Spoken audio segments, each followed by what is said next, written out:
नमस्कार दोस्तों, हरे कृष्णा हरे राम। दोस्तों, मैं अभिनव कपूर आज आप सबसे जिस टॉपिक पे बात करना चाहता हूँ वो ये है कि धाम जाके क्या आना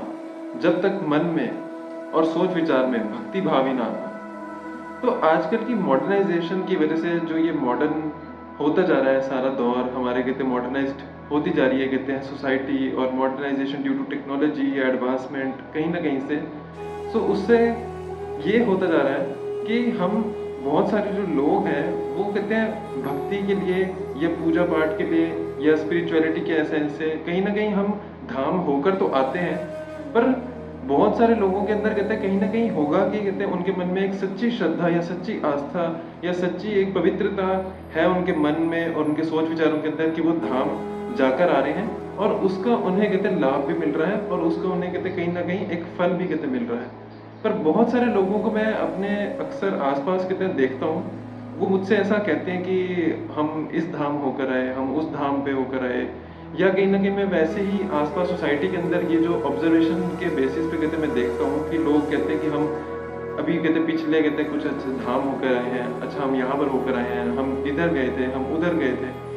पर फिर भी उनके मन में और उनकी जुबान में, उनके दिल में कहीं से भी कहते हैं पवित्रता, कहीं से भी कहते हैं सच्ची श्रद्धा, आस्था, निष्ठा, या कहीं से भी कहते हैं भक्ति भाव का एसेंस या प्योरिटी, कहीं से स्पिरिचुअलिटी की नजर आती ही नहीं है। अब तो मैं कहते हैं ऐसा एक बताना चाहूँ तो कहते हैं ऐसे ऐसे लोग भी हैं कि कहते हैं धाम होकर हम आ रहे हैं, पर फिर भी हमारे मन में दूसरे जीव जंतुओं के प्रति, दूसरे जानवरों के प्रति भी कहीं ना कहीं दिल में दया भावना, दया दृष्टि की भावना है ही नहीं। अगर हम कहते हैं धाम होकर आने के बावजूद भी कहते हैं गाय, भैंस, कुत्ते या कहीं भी किसी जानवर को कहते हैं हम इल ट्रीट ही कर रहे हैं, उनके साथ मिस ट्रीटमेंट ही कहते हैं कर रहे हैं। अगर हम धाम होकर आने के बावजूद भी कहते हैं हम जब किसी से मिल रहे हैं, जुड़ रहे हैं, अगर हमारे मन में फिर भी कहते हैं काम, क्रोध, बदले की भावना, क्रीड़ा, गुस्सा,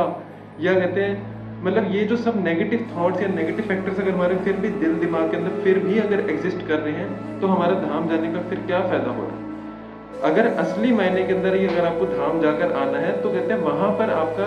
धाम जाने का तो यही एक मतलब होता है कि हम कहते हैं भगवान प्राप्ति के लिए जा रहे हैं, हम भक्ति के पाथ के लिए कहते जा रहे हैं, हम स्पिरिचुअलिटी के एसेंस के लिए जा रहे हैं। और स्पिरिचुअलिटी का एसेंस होता है पॉजिटिविटी का, अच्छे सोच विचार, अच्छी भावना कहते हैं आपके दिल के अंदर उत्पन्न होनी चाहिए धाम जाने के बाद। और साथ ही साथ कहते हैं मतलब धाम तो आज के टाइम में एक टूरिस्ट अट्रैक्शन का कहते हैं सोर्स बन चुका है कि कहते हैं हमें ये दिखाना है कि कहते हैं हाँ हम भी धाम होकर आ गए हैं। और मुझे ऐसा लगता है कि कहते हैं उस दिखावेबाजी के कहते हैं जो एक पॉइंट हो चुका है, उस चक्कर के अंदर कहते हैं हमारे मन में एक सच्ची कहते हैं जो भक्ति की भावना है वो कहते हैं आती ही नहीं है। तो मेरा यही मैसेज है कि कहते हैं आप जो भक्ति का कहते हैं एक बात है, वो धाम जाने का यही एक एसेंस होता है कि कहते हैं हमारे मन के अंदर या सोच विचारों के अंदर अच्छी सच्ची श्रद्धा कहते हैं आए, दिल की भावना हमारे अच्छी हो, हमारे मन के सोच विचार कहते हैं अच्छे हो, हम भगवान प्राप्ति कहते हैं कर पाए। धन्यवाद। हरे कृष्णा।